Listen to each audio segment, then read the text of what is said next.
Hey, what's up guys? We're back again with the only Pekka deck in Clash Royale that pros are playing. The sad reality is every other Pekka deck in the game at the highest level of play is absolute trash. The rank 11 player in the world is using this deck to bridge spam and break through any defense using the Evolved Knight. Since Pekka doesn't have a ton of health for elixir cost, she gets shredded by goblins, skeletons, and bait cards. Now with the Evolved Knight protection program, your spam will stay alive and thrive as your opponent's towers take a sharp dive. It's time to power into some games with the only Pekka deck that pros are playing, slice up some towers with our swords, and assert dominance. Lots of love to everyone that's using creator code SirTag to make all of the daily videos possible. All right, let's go for our knight. So I'm gonna cycle down the back first play and see what homie's gonna do. Every time that we see a firecracker and a hog rider, we know for a fact that the guy is gonna have an earthquake deck. Unfortunately, we didn't get the Pekka down fast enough to fully counter the hog rider, but you can do it if you are a very fast Sir. Okay, so I think I want to activate King Tower with the firecracker, and I don't want arrows. It doesn't necessarily make that much sense for us to go for arrows because we're not going to break through the Inferno Tower anyway. So let's go for our Electro Wizard on top of the Ice Spirit and the Firecracker and get that juicy King Tower activation. Finishing off the Firecracker enables us to probably defend a little bit more minimalistically against the Hog Riders and whatever subsequent spam he's going to have. So I can go for a Battle Ram in the back, or I could drop it at the river. There's a little bit of luxury going in for our Battle Ram right now, and then potentially arrowing on skeletons or goblins. Oh, we hit a Goblin Gang. That's even better. I didn't expect him to have that. So reason why I thought he was going to drop skeletons or goblins is because usually they'll have like some type of complementary like distraction with their knight. The knight will be their main source of body blocking for all the splash damage, and then the goblins or the skeletons will be their cycle card. So because the Inferno Tower and the knight were out of cycle, I knew that I could go in for Battle Ram and get a great trade. So identifying that after you recognize what your opponent's playing is pretty important. A fireball there just to make sure that the Royal Ghost stays alive. I don't necessarily think that was the smartest decision in my life, but I really didn't want the Firecracker to survive, so I had to do what I had to do. Okay, so we can go for like a Pekka when he goes in for his hog and then get counter push on both sides. Or if we're feeling really fancy, we can go in for a Battle Ram, get him to go for his hog rider directly into this, and go for like an Electro Wizard plus arrows. Yes, that's exactly what we're going to do. Finishing off that Firecracker so there's no splash damage on us. Especially because, you know, it's funny when the Goblin Gang's out of cycle and we've got a Battle Ram coming at him because he struggled so hard on the left-hand side with that. And now he's struggling again on the right. But, wait. Oh, if that Evolved Knight died a little bit faster, that would have been awesome. I think we want to go for our own Evolved Knight because we still need to have enough elixir for our Pekka here. And we'll see what he decides to do. We're going to slow roll a Pekka on the right-hand side to preclude the potential of him going for his Hog Rider. There's no doubt that he's not going to do that. Wait, he does it! No way! I had zero faith in you, man. I don't understand why you would do that. I don't know why you wanted to donate me elixir, but I really appreciate it. All right, so we're going to go for our minions on top of his Inferno Tower. I don't know if you guys noticed what I did. I slightly timed my Battle Ram first, so he was conditioned to go and counter that. And then, because he was conditioned to go and counter the Battle Ram first, obviously, he's going to go in for his Inferno Tower. And then we dropped the minions immediately after and made a little bit of an outplay on him. All right, we're going to go arrows. I don't think this is good for him again. I don't know why. He just loves donating his Hog Rider, but it's fun. So we're going for our Royal Ghost in front of our Battle Ram, and even if we lose the Knight, it's all right. We can get our minions down. The Royal Ghost should be really good here because it can clean up the entirety of the Goblin Gang if we needed to. And then we could Fireball, or we could just go for a Knight again. I think that's going to be slightly better for us.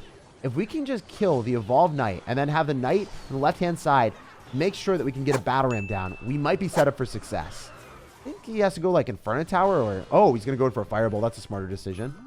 All right, let's go for minions here and then go for an Evolved Knight. We have to consistently apply pressure right now because obviously he doesn't have a good card cycle and he can't fully focus on going for his Hog Rider right now because he has to stop this Evolved Knight Battle Ram push. If we like slow down the pace of the game, we're going to lose. But with the Evolved Knight, it doesn't ever slow down. It's just like a non-stop train of pain. Our opponent's looking at it, he's like, no matter how much elixir I spend, there's no cost efficiency against this stupid card. And eventually, he got steamrolled. This match was the epitome of massive momentum. When that Knight starts rolling, your opponent will have an insufferable toll. His elixir spent got him nowhere where we just kept racking up the damage. Case Ace, what's up, dude? Our Ace is always going to be the Evolved Knight, so we're cycling that at the start. You guys already know it is beyond broken and bridge spam, which you saw in the last game. And he's a part of the Eminence clan. I think our victory is Eminence, sir, if we can get that Knight on the field at least. So he's going to go for a Prince. I don't necessarily know what this is going to be. I just hope my Electro Wizard is able to stun that. That would be really cool. Come on, come on. No, no, no. Okay. Wow. I think he didn't expect me to be stupid. That's what happened there. He thought I was going to drop skeletons. He thought I was going to go and drop goblets.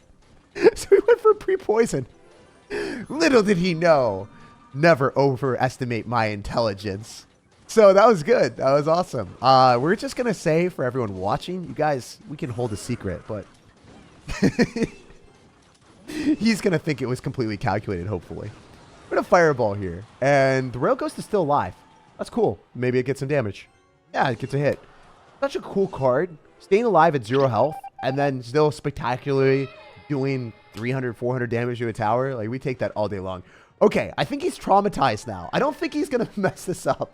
He's going to see the Electro Wizard. He's going to be like, okay, this guy, he doesn't protect it. There's no way. All right, we can get a Knight down. The Miner's absurdly useless here. So the Electro Wizard, it's able to split it. It's able to do some gymnastics techniques and do the targeting on the Miner and then also the Prince. So fantastic position for us. And generally, like, we're not cycling our Pekka in the back or building anything up from that perspective because Pekka's extremely good against giants or whatever goblin giant this guy is running. And if I cycle that, that might lose us the game. I just don't trust him right now, you know? We got to build up our sense of trust together here, sir. So I'm going to fireball on top of the Hunter. I think that could be really good. I don't know. I'm really confused on the deck. I don't know what our opponent's playing. It's interesting, to say the least. So we're going to soak up the Prince charge with the Knight, and then I think we're going to be all right. That's cool. For 3 elixir spent, we don't take that much damage on our Knight, and he's a hefty Sir with a broken evolution. Okay, so I don't love the fact that he's doing that. This is a very smart decision that he's splitting everything up. Seems like a great player. Seems like a smart Sir. But he wasted his log, so let's go batter him and just continue to bustle through. With the Evolved Knight tanking for the Royal Ghost and all that other spam, I bet you we're able to fireball and kill the Hunter so then he doesn't have anything for the Barbarians. Or maybe he's got something, but not much. Get a log. He's going to spend a bunch of elixir. Okay, cool. Let's go Royal Ghost to the river because I bet you we were able to get a Prince out of him. And then if we get a Prince, that's cool because that's going to be elixir wasted. Oh, Ice Golem as well. All right, let's just go and cycle our Knight. Whenever you're like wondering what to do, you can't go wrong cycling an evolution or getting to an evolution faster. It's one of the better plays to do in Clash. All right, so he's going to try to get like Evolved Skeletons as his main way to win, I guess. We can go in for an Electro Wizard here, and then we can Fireball to finish off the Hunter with 1 hit. So that's great. Yeah, that's awesome. And then if he goes in for a Poison and preemptively does that, and then we don't drop our minions, again, awesome spot for us to be in. We drop our minions afterward, then we go for a Battle Ram. He's going to go and kite everything the other side. I wonder if this is good, because if he loses the Hunter, that would be awesome. Yeah, Pekka's not giving us the play that we want. How are we going to win this match? Dude is going to go for Evolved Skeletons. He's going to create some chaos up in here. Not vibing with that at all, man. Miss me with that. Look at the Ice Spirit. Such a mischievous man. Okay, all right. I see you. We're just going to cycle our Knight, get back to our evolution, and then parade through afterward. Because if you don't break through with your regular Pekka stuff, you kind of have to wait for the evolution and be like, oh, okay. We're just going to relax a little bit, try to trade relatively evenly, maybe Fireball in your tower or something. And then when we get the Knight, that's when we start our fight. So I'm going to go Battle Ram because it does pull the Hunter. So then I can ignore the Miner, and the Hunter just dies. Let's go in for a Knight in front of the Pekka. And then this should work. If we get 2 Pekkas, that could be so derpy. I really want to do that. 2 Pekkas right now. The Ice Golem's pulling them together. Let's go. Wait. This is going to be fun. The fun has just begun. All right, we're going to go for our arrows as well. And then he's got 2 Princes, which isn't ideal. Also, the Miner does do more direct damage to us. So I think we start having to go in for more aggressive plays. Royal Ghost locks onto the tower. That's nice that we're going to go on the right-hand side. Royal Ghost putting in work. Yo, with the arrows and the Battle Ram connecting, we might have this game locked up. There's a lot of pressure on the line for him to try to make a big push here. So I'm going to use my Electro Wizard. I bet he goes in for a minor prediction on Electro Wizard or something. Yep, Electro Wizard gymnastics for days. We got it. We're headed to the Olympics with that Executioner. And then we're going to go in for a Pekka to preclude any potential of him spamming, get our minions down, and walk away with a marvelous win. So sometimes you're not necessarily going to be able to get that much damage, and you just have to wait for the evolution. But don't get discouraged. Don't get impatient, because if you do that and you try to make something work that's not going to work, you can throw the game. GG and well played to Case Ace. It looks like he wasn't able to stop our ace. When you earn a long win, it's one of the most satisfying matches. So Carlos is getting ready for the spooky season with the Headless Prince banner, but he's not charging through with any units. So I guess I could just go, oh yeah, I'm definitely going to go Pekka in the back. Whenever I see someone going for Barbarian Split, we want to make sure that we take full advantage of one of his best ground defense resources being out of cycle. And Pekka pounces on them, finishes off the Barbarians in 1 tap. Even if you go for an Electro Giant on the other side, it's fine because we have Electro Wizard and we've got Knight. So the Knight's going to be able to soak up a lot of the electricity from the Electro Giant. And then also, obviously, we're still going to have the Electro Wizard being able to stun the Electro Giant so we don't take near as much damage as our opponent's expecting. So instead of going for a Fireball or arrows or doing anything on the right-hand side, I think it's monumentally better for me to go for a Battle Ram and then eat damage on both sides, but get more cohesive value with the counter push in the left. Because he overspent like crazy. He's got nothing. Definitely going to lose a tower there, and I'm not going to lose a tower on the right. Okay, never mind. Never mind. I have to Fireball here where I do lose my tower. I did not expect him to go for Evo Bars and all in me. This game has been a bit of a circus.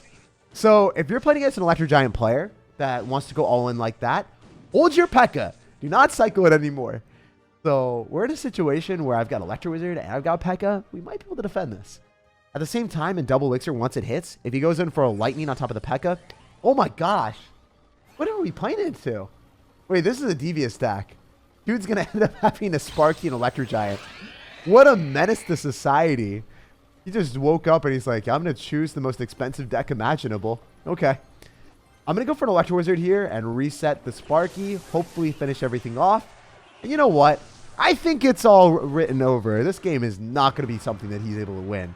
If he's not going to go E-Giant right now, he is definitely dead. The main strength of this Pekka deck is pulverizing every beatdown push. If you're playing against Electro Giant, Golem, or Giant, you're going to have a pretty decent matchup. We got a game against a Maverick. If he's going to be his own person, do his own thing, I expected an entirely different deck that I've never seen before. Yo, don't be a Maverick that's running 2.6 Hog Rider.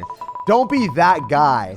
Oh my gosh. Seriously, the most mainstream, bland, unseasoned deck in Clash Royale. That's been in Clash Royale for every season. Okay, never mind. I was getting ready to roast him a little bit. I was like, yo, you can't be doing this. But maybe his name would just be to throw people off. Oh, wow, he really is a Maverick. Dark Prince with Musketeer. I haven't seen a strategy like this before. I can't confidently say that I know what he's going to play, which is cool. All right, we can go for arrows on top of goblins or something, or fireball on barbarians, but it's going to chill. I'm going to relax a little bit. Really smart strategy. I don't know if you guys noticed what he did there, but he decided, hey, I'm going to use skeletons, so then the Pekka is going to lock onto that, and the mini Pekka actually cannibalized my Pekka. Anyway, we can go for a Battle Ram here. I wonder if that's going to get in front of some of the minions. Maybe like one of them, hopefully. Possibly. Potentially. He's going to rage and he's going to take a ton of damage, but he's going to be up a lot of elixir. I kind of just ate the elixir collector advantage that he got and said, hey, I'm not going to fireball that. I wonder if that's good or not. It's decent. Now he's going to go for another elixir collector. He's like testing me. He's like, Jake, you didn't respond last time. Do you respond now? And the answer is, I don't want to fireball or arrows and give you a huge positive trade. Oh my gosh. It's disgusting to see that. It's actually appalling to witness a 1 elixir cost card make me drop a 4 elixir investment of an Electro Wizard directly on top. It is what it is. It be how it be. But at least the cost efficiency that I have with my Pekka and my Electro Wizard digs me out of situations where I might want a fireball or arrows on top of an elixir collector, but I know that I can't. I know that that generally is not the right strategy when I'm building up big pushes. So right now, since I've got the Evolved Knight, it just doesn't make sense for me to do that. I'd much rather build up a push, utilize a Battle Ram here, and see what we can do after. Especially if the Evolved Knight's going to stay in the side that we want, which is exactly what's happening. So I wonder if we can get minions down, because it doesn't seem like he's got good anti-air responses besides like a Musketeer. And then we're going to have cost efficiency here as well. Unfortunately, the Pekka got pulled. So I do have to go for an Electro Wizard to finish off the rest of Santa Claus. And then I can go for a Giant. Wait, is that Pekka? Is that Pekka doing things for us? Is that Pekka going places? Oh, she's doing work! No way. Wait, this is so much fun. Because then we can go and pass the mini Pekka with our Battle Ram and then get minions down in the right as well with the Electro Wizard. I think we're good. Yeah, let's go. No way. This worked out so well. All I have to do is defend. All I have to do is hold the door. Come on, Fireball. Stop the skeletons from spamming near me. That's beautiful. No skeleton spawns. And if they did, I think they would have died to my tower, because we cleaned up like all but one there. And the Princess Tower is ready to come up clutch and crush any remaining skeletons. Yo, we got a game against the Thinking Goblin guy. So I'm going to go for an Evolved Knight in the back. I think that's definitely the best play with this deck. Guy's going to go for a Fire Spirit. So typically that's going to be played with like Expo, Fast Cycle, Elixir Collector decks. We'll see if he's going to be playing something different. So he's going to have skeletons as well. Could be a fast cycle mortar deck. Looking like a siege deck, though, if he's going to have that many fast cycle cards. So Royal Ghost is locking on a tower for 2 swipes. Wow, we swindled 700 damage with a little HP Royal Ghost. Weird to think about that because, honestly, Royal Ghosts do a lot more damage than you would expect. So we're going to go for our minions and then go for a Battle Ram push on the right-hand side and just let the Pekka do her own thing. I think it's fine as long as he doesn't have as much elixir to kill the minions. I want the Battle Ram to be tanking. Oh, the Fire Spirit, though. Yeah, it's one of those few situations that Fire Spirit's good on defense. Typically, you like Ice Spirit. Oh, wow. Okay. I said it was good on defense. He takes 2,200 damage. That's good. We take those. All right, so I want to go and cycle the Knight again in the back just to get the evolution. And generally going Ghost when our opponent has like Fire Spirit and Skeletons is a good strategy. It's hard for him to counter that effectively. I'm just going to cycle that at the river every chance I get. Oh, wow. He's going to have Delivery in the deck. That would be terrible for us if we went in for minions. It's the Royal Hogs Archer Queen fast cycle deck that we've played against a lot before. If you guys don't know, you can Fireball and arrows, and it completely cleans up the Queen. Even if he goes invisible, it's gone. See you later, man. So I like doing that. I don't necessarily think it's a bad decision. The Fire Spirit doesn't jump onto our tower, so that's ideal. And then we can go for a Battle Ram afterward. You guys might be wondering, why would you do that on the side that you're not even working towards? Well, I want him to respond to the minions with a Fire Spirit or Royal Delivery with the Barbarians tanking. Because if he doesn't, that's going to be disastrous damage for him. Right? Like those minions, they'd be putting in work. Okay, I was hoping it would be a little bit more than that.